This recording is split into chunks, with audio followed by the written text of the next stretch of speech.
ಸ್ನೇಹಿತರೆ, ಇವತ್ತು ನಾವು ಒಂದು ಅದ್ಭುತವಾದ ದೇಶದ ಬಗ್ಗೆ ಮಾತಾಡಲಿದ್ದೇವೆ. ಈ ದೇಶವನ್ನು ಮಿನಿ ಪಂಜಾಬ್ ಎಂದು ಕರೆಯುತ್ತಾರೆ. ಒಂದು ಕ್ಷಣ ಊಹಿಸಿಕೊಳ್ಳಿ, ನೀವು ವಿದೇಶಕ್ಕೆ ಪ್ರವಾಸಕ್ಕೆ ಹೋಗಿದ್ದೀರಿ. ಅಲ್ಲಿ ನಮ್ಮ ಭಾರತೀಯರು, ಅದರಲ್ಲೂ ವಿಶೇಷವಾಗಿ ನಮ್ಮ ಪಂಜಾಬಿಗಳು ದೊಡ್ಡ ಸಂಖ್ಯೆಯಲ್ಲಿ ಕಾಣಿಸಿದರೆ ಎಷ್ಟು ಖುಷಿಯಾಗುತ್ತದೆ, ಹೌದಾ? ಒಂದೇ ಸಾರಿಗೆ ನಾನು ನನ್ನ ದೇಶದಲ್ಲೇ ಇದ್ದೇನೆ ಎಂಬ ಭಾವನೆ ಬರುತ್ತದೆ, ಸರಿಯಾ? ಭಾರತದಿಂದ ಪ್ರಪಂಚದ ಎಲ್ಲ ಕಡೆಗೂ ವಲಸೆ ಹೋಗಿರುವವರಿದ್ದಾರೆ. ಆದರೆ ನಮ್ಮ ಪಂಜಾಬಿಗಳ ಕಥೆಯೇ ಬೇರೆ. ಏಕೆಂದರೆ ಒಂದು ದೇಶದಲ್ಲಿ ಅವರು ಭಾರೀ ಸಂಖ್ಯೆಯಲ್ಲಿದ್ದಾರೆ. ಆ ದೇಶದ ಹೆಸರು ಕೆನಡಾ. ಉತ್ತರ ಅಮೆರಿಕಾದ ಈ ಸುಂದರ ದೇಶದ ಬಗ್ಗೆ ಇವತ್ತು ತಿಳಿಯೋಣ. ಈ ವಿಡಿಯೋ ತುಂಬಾ ರೋಚಕವಾಗಿರುತ್ತದೆ, ಕೊನೆವರೆಗೂ ಖಂಡಿತ ನೋಡಿ. ಕೆನಡಾ ಉತ್ತರ ಅಮೆರಿಕಾದ ಒಂದು ಆಕರ್ಷಕ ದೇಶ. ಇದು ಸುಮಾರು 9,80,00,000 ಚದರ ಕಿಲೋಮೀಟರ್ಗಳಷ್ಟು ವಿಶಾಲವಾಗಿದೆ. ಈ ದೇಶದ ಜನಸಂಖ್ಯೆ ಸುಮಾರು 3,70,00,000 ಜನರಿದ್ದಾರೆ. ವಿಸ್ತೀರ್ಣದಲ್ಲಿ ರಷ್ಯಾದ ನಂತರ ವಿಶ್ವದ 2ನೇ ಅತಿ ದೊಡ್ಡ ದೇಶ ಇದಾಗಿದೆ. ಇಲ್ಲಿನ ಜನರಲ್ಲಿ ಹೆಚ್ಚಿನವರು ನಗರಗಳಲ್ಲಿ ವಾಸಿಸುತ್ತಾರೆ. ಗ್ರಾಮೀಣ ಪ್ರದೇಶಗಳಲ್ಲಿ ತೀರ ಕಡಿಮೆ ಜನರಿರುತ್ತಾರೆ. ಕೆನಡಾದ ರಾಜಧಾನಿ ಒಟ್ಟಾವಾ. ಇದು ವಿಶ್ವದ ಅತ್ಯಂತ ಸಂತೋಷದಾಯಕ ನಗರಗಳ ಪಟ್ಟಿಯಲ್ಲಿ 8ನೇ ಸ್ಥಾನದಲ್ಲಿದೆ. ಅದೇ ರೀತಿ ಬೆಟ್ಟಗಾಡುಗಳ ನಡುವಿರುವ ವಾನ್ಕೂವರ್ ನಗರವು 5ನೇ ಸ್ಥಾನದಲ್ಲಿದೆ.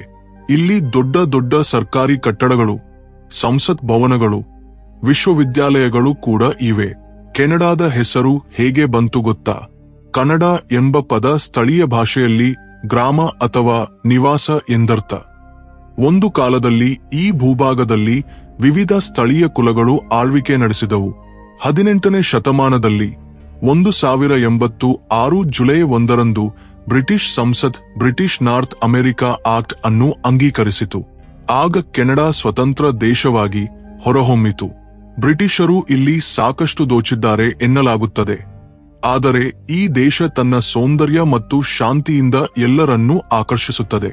ಇನ್ನೊಂದು ರೋಚಕ ಸಂಗತಿ ಹೇಳಲೆ, ಕೆನಡಾವನ್ನು ಮಿನಿ ಪಂಜಾಬ್ ಎಂದು ಕರೆಯುತ್ತಾರೆ. ಏಕೆಂದರೆ ಇಲ್ಲಿ ಸಿಖ್ ಸಮುದಾಯದವರು ಸುಮಾರು 7 ಲಕ್ಷ ಜನರಿದ್ದಾರೆ. ಅಂದರೆ ಒಟ್ಟು ಜನಸಂಖ್ಯೆಯ 2%. ಇಲ್ಲಿಗೆ ಹೋದರೆ ನೀವು ವಿದೇಶದಲ್ಲಿದ್ದೀರಿ ಎಂದೆನಿಸದು. ಅಷ್ಟರ ಮಟ್ಟಿಗೆ ನಮ್ಮ ಪಂಜಾಬಿ ಸಂಸ್ಕೃತಿ, ಗುಜರಾತಿ ಸಂಸ್ಕೃತಿ ಇಲ್ಲಿ ಕಾಣಿಸುತ್ತದೆ. ಕೆನಡಾವನ್ನು ಮಿನಿ ಭಾರತ ಎಂದು ಕರೆಯಬಹುದು.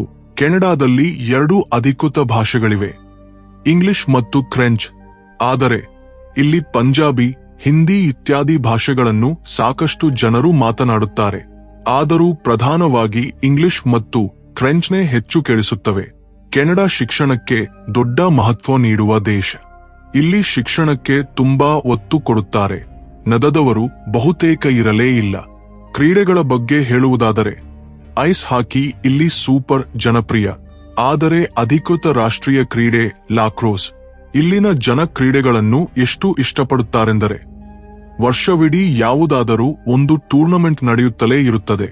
ಹವಾಮಾನದ ಬಗ್ಗೆ ಹೇಳುವುದಾದರೆ ಕೆನಡಾ ತಂಪಾದ ದೇಶ.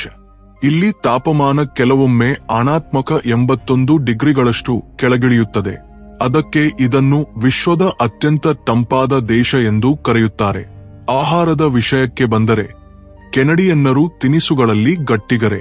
ಚೀಸ್, ಪಾಸ್ಟಾ ಇವರಿಗೆ ಫೇವರಿಟ್. ನಮ್ಮ ಪಂಜಾಬಿಗಳು ಕೂಡ ಬಟರ್ ಚಿಕನ್ ಅನ್ನು ಬದಿಗಿಟ್ಟು ಚೀಸ್ ಮತ್ತು ಪಾಸ್ಟಾಕ್ಕೆ ಫಿದಾ ಆಗಿಬಿಟ್ಟಿದ್ದಾರೆ. ಅಷ್ಟೇ ಅಲ್ಲ, ಮೇಪಲ್ ಸಿರಪ್ಗೆ ಇಲ್ಲಿ ವಿಶೇಷ ಸ್ಥಾನವಿದೆ. ವಿಶ್ವದ ಒಟ್ಟು 77% ಮೇಪಲ್ ಸಿರಪ್ ಕೆನಡಾದ ಕ್ಯೂಬೆಕ್ ನಗರದಲ್ಲಿ ತಯಾರಾಗುತ್ತದೆ. ಈ ಸಿರಪ್ನನ್ನು ಇಲ್ಲಿನ ಜನ ದಿನನಿತ್ಯ ಬಳಸುತ್ತಾರೆ. ಜೊತೆಗೆ ಇತರ ದೇಶಗಳಿಗೂ ರಫ್ತು ಮಾಡುತ್ತಾರೆ. ಕೆನಡಾ ಆರ್ಥಿಕವಾಗಿಯೂ ಬಲಿಷ್ಠ ದೇಶ. ಇದು ವಿಶ್ವದ 11ನೇ ಅತಿ ದೊಡ್ಡ ಆರ್ಥಿಕ ವ್ಯವಸ್ಥೆಯನ್ನು ಹೊಂದಿದೆ. ಇಲ್ಲಿನ ಕರೆನ್ಸಿ ಕೆನಡಿಯನ್ ಡಾಲರ್. ಒಂದು ಕೆನಡಿಯನ್ ಡಾಲರ್ ಸುಮಾರು 77 ಭಾರತೀಯ ರೂಪಾಯಿಗಳಿಗೆ ಸಮಾನ. ಇನ್ನೊಂದು ರೋಚಕ ವಿಷಯ, ವಿಶ್ವದ ಅತಿ ಉದ್ದದ ರಸ್ತೆ ಕೆನಡಾದಲ್ಲಿದೆ. ಇದರ ಹೆಸರು ಟ್ರಾನ್ಸ್ ಕೆನಡಾ ಹೈವೇ. ಇದರ ಉದ್ದ ಸುಮಾರು 7,896 ಕಿಲೋಮೀಟರ್ಗಳು. ಇಲ್ಲಿ ಡ್ರೈವಿಂಗ್ ಮಾಡುವುದು ನಿಜಕ್ಕೂ ಅದ್ಭುತ ಅನುಭವ. ಆದರೆ ಎಚ್ಚರಿಕೆಯಿಂದಿರಬೇಕು, ಏಕೆಂದರೆ ಕಾಡುಪ್ರಾಣಿಗಳು ರಸ್ತೆಯಲ್ಲಿ ಸುತ್ತಾಡುತ್ತಿರುತ್ತವೆ. ಕೆನಡಾದ ಉತ್ತರ ಭಾಗಗಳಲ್ಲಿ ಧ್ರುವೀಯ ಕರಡಿಗಳಿವೆ. ಇಲ್ಲಿನ ನಾರ್ತ್ ವೆಸ್ಟ್ ಟೆರಿಟರೀಸ್ನಲ್ಲಿ ನಂಬರ್ ಪ್ಲೇಟ್ಗಳು ಕರಡಿಯ ಆಕಾರದಲ್ಲಿರುತ್ತವೆ, ಏಕೆಂದರೆ ಈ ಪ್ರದೇಶದಲ್ಲಿ ಕರಡಿಗಳ ದಾಳಿಯ ಸಾಧ್ಯತೆ ಇದೆ. ಹೀಗಾಗಿ ಇಲ್ಲಿನ ಜನ ತಮ್ಮ ಕಾರುಗಳನ್ನು ಬೀಗ ಹಾಕದೆ ಇಡುತ್ತಾರೆ. ಯಾರಾದರೂ ಕರಡಿಯ ದಾಳಿಯಿಂದ ತಪ್ಪಿಸಿಕೊಳ್ಳಲು ಕಾರಿನೊಳಗೆ ಓಡಿಹೋಗಬೇಕಾದರೆ ಸಹಾಯವಾಗಲೆಂದು ಕೆನಡಿಯನ್ನರು ತುಂಬಾ ಸ್ನೇಹಪರರಾಗಿರುತ್ತಾರೆ, ಆದರೆ ತಮ್ಮ ಗೌಪ್ಯತೆಯನ್ನು ಗೌರವಿಸುತ್ತಾರೆ. ಅವರು ಯಾರ ಜೊತೆಯೂ ತಕ್ಷಣ ಕಲಿಯಲು ಇಷ್ಟಪಡುವುದಿಲ್ಲ. ಮೊದಲು ಒಂದಿಷ್ಟು ನಂಬಿಕೆ ಬಂದರೆ ಮಾತ್ರ ಮನೆಗೆ ಆಹ್ವಾನಿಸುತ್ತಾರೆ. ಕೆಲವರು ಬೇರೆ ದೇಶದವರನ್ನು ನೋಡಿ ಇದು ನಮ್ಮ ದೇಶ ಎಂದು ಭಾವಿಸಬಹುದು, ಆದರೆ ಅದು ತೀರಾ ಅಪರೂಪ. ಕೆನಡಾದ ಸಂಜೆಗಳು ಅದ್ಭುತವಾಗಿರುತ್ತವೆ. ನಗರಗಳಲ್ಲಿ ಡಾನ್ಸ್ ಕ್ಲಬ್ಗಳು, ವಾರಾಂತ್ಯದ ಸಂಭ್ರಮ ತುಂಬಾ ಜೋರಾಗಿರುತ್ತದೆ. ಕೆನಡಾವನ್ನು ವಿದ್ಯಾರ್ಥಿಗಳ ದೇಶ ಎಂದೂ ಕರೆಯುತ್ತಾರೆ, ಏಕೆಂದರೆ ಇಲ್ಲಿನ ವಿದ್ಯಾರ್ಥಿಗಳ ಸಂಖ್ಯೆ ವಿಶ್ವದ ಇತರ ದೇಶಗಳಿಗಿಂತ ಹೆಚ್ಚು. ಈ ದೇಶ ತನ್ನ ಸ್ವಚ್ಛತೆ ಮತ್ತು ಸುಂದರ ಪ್ರವಾಸಿ ತಾಣಗಳಿಂದ ಪ್ರವಾಸಿಗರನ್ನು ಆಕರ್ಷಿಸುತ್ತದೆ.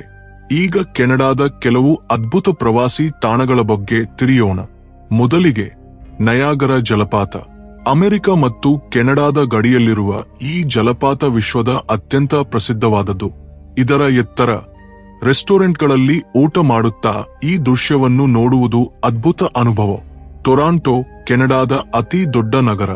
ಇಲ್ಲಿನ ಸುಂದರ ಕೆರೆಗಳು, ಚಲನಚಿತ್ರ ಉತ್ಸವಗಳು ವಿಶ್ವಪ್ರಸಿದ್ಧವಾಗಿವೆ.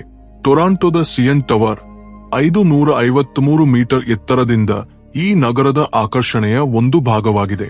ಚಳಿಗಾಲದಲ್ಲಿ ಇಲ್ಲಿನ ದೃಶ್ಯ ಇನ್ನೂ ಅದ್ಭುತವಾಗಿರುತ್ತದೆ. ಕ್ಯೂಬೆಕ್ ಸಿಟಿ ಯುರೋಪಿಯನ್ ಶೈಲಿಯ ಒಂದು ಸುಂದರ ನಗರ. ಇಲ್ಲಿನ ಹಳೆಯ ಕಟ್ಟಡಗಳು, ಜಲಪಾತಗಳು, ಆಧ್ಯಾತ್ಮಿಕ ಸ್ಥಳಗಳು ನಿಮ್ಮನ್ನು ಆಶ್ಚರ್ಯಗೊಳಿಸುತ್ತವೆ. ಮಾಂಟ್ರಿಯಲ್ ಕೆನಡಾದ ಎರಡನೇ ದೊಡ್ಡ ನಗರ. ತನ್ನ ಸಂಸ್ಕೃತಿ, ಇತಿಹಾಸ, ರಾತ್ರಿ ಜೀವನದಿಂದ ಪ್ರಸಿದ್ಧವಾಗಿದೆ. ಇಲ್ಲಿನ ವಸ್ತು ಸಂಗ್ರಹಾಲಯಗಳು, ಉತ್ಸವಗಳು, ರುಚಿಕರ ಆಹಾರಗಳು ಪ್ರವಾಸಿಗರನ್ನು ಆಕರ್ಷಿಸುತ್ತವೆ. ಬಾಂಫ್ ರಾಷ್ಟ್ರೀಯ ಉದ್ಯಾನವನ ಯುನೆಸ್ಕೋ ವಿಶ್ವ ಪರಂಪರೆಯ ತಾಣವಾಗಿ ಗುರುತಿಸಲ್ಪಟ್ಟಿದೆ. ಇಲ್ಲಿನ ಕೆನಡಿಯನ್ ರಾಕೀಸ್ ಪರ್ವತಗಳು, ಕಾಡುಗಳು, ವನ್ಯಪ್ರಾಣಿಗಳು ಪ್ರವಾಸಿಗರನ್ನು ಮಂತ್ರಮುಗ್ಧರನ್ನಾಗಿಸುತ್ತವೆ. ವಾನ್ಕೂವರ್ಗೆ 2 ಗಂಟೆಗಳ ದೂರದಲ್ಲಿರುವ ವಿಸ್ಲರ್ ಚಳಿಗಾಲದ ಕ್ರೀಡೆಗಳಿಗೆ, ಬೇಸಿಗೆಯ ಸಾಹಸಗಳಿಗೆ ಪ್ರಸಿದ್ಧವಾಗಿದೆ. 2010ರ ಒಲಿಂಪಿಕ್ಸ್ ಇಲ್ಲಿ ನಡೆದಿದ್ದವು. ಇದು ಈ ಪ್ರದೇಶಕ್ಕೆ ಅಂತಾರಾಷ್ಟ್ರೀಯ ಗುರುತು ತಂದಿತು.